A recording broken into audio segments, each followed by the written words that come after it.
All right, guys, last week on Technique of the Week, we worked some of the basics of our jab. And we're going to expound on that technique a little bit. It is our most important and effective technique. And we worked last week starting off with a stance. Feet shoulder width apart. Elbows in a number 11 in a nice rhythm. Throwing that punch straight, making sure that elbow stays in and chin stays tucked down.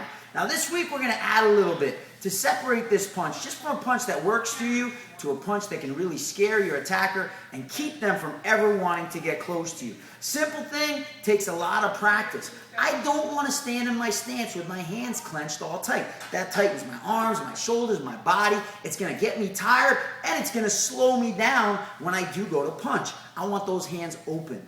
I'm ready to catch if somebody's punching me, and I'm nice and relaxed. My elbows on my body. I'm not wasting any energy standing here ready to work. But as I throw that punch at impact, I do want my fist as tight as I can get it. The denser that fist becomes, the harder it's going to hit that person. Imagine getting hit by a baseball versus getting hit by a balloon, right? Of course, the baseball is going to hurt more. So when I throw that punch, I want to tighten that fist up as much as I can. Now, the way we're going to get good at this is like anything else that we do, it's through practice. So when I'm hitting that jab on the bag, I'm not going to leave my hand loose.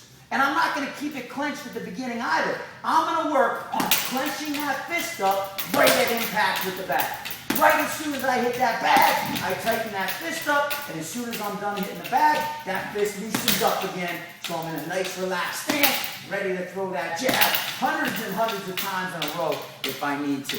That's it for this week's Basic Technique of the Week. We'll see you back again on Monday.